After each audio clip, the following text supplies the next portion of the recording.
In the Indian heartland of Karnataka, amidst the lush coconut trees and rice terraces, lies an ancient city that breathes the spirit of yoga, Mysore.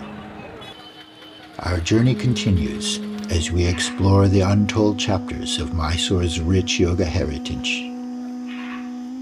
In our first documentary, Mysore Yoga Traditions, we invited the custodians of Mysore's rich yoga legacy to tell the story of the yoga in their community and to share their views about what yoga means to them.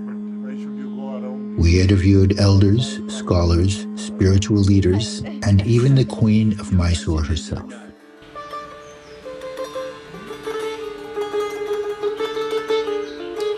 The modern form of yoga, which, or at least you can say in entirety, the exercise part of it and the asana and vinyasa especially, is essentially a Mysore concept in its inception.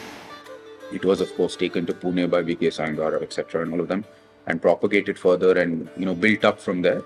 But in its inception, vinyasa, especially vinyasa and yoga, as we know it in the modern form, is a Mysore concept, at least in its origin.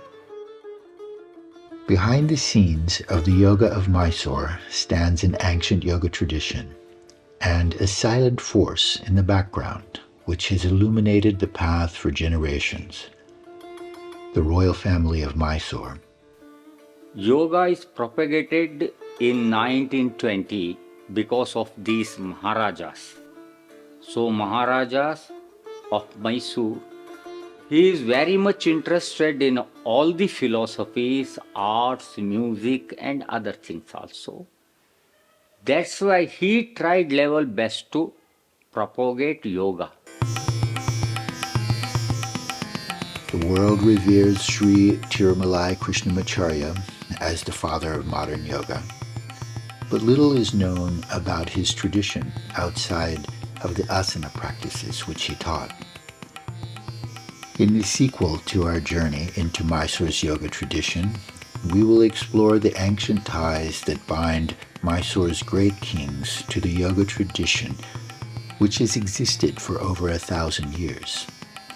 The genius behind Mysore's great contribution to modern yoga originated within the corridors of Mysore Palace. So Krishnadevaya III initially has documented around 108 asanas in his magnum opus called the Sri Tattvanidhi.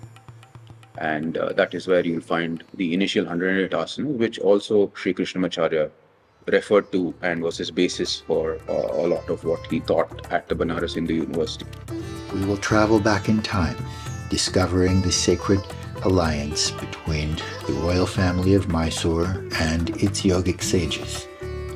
Join us as we go deep into Mysore's yoga history, learning about the grace and devotion of those who silently nurtured yoga in Mysore, creating a legacy that would go on to touch millions of people across the globe.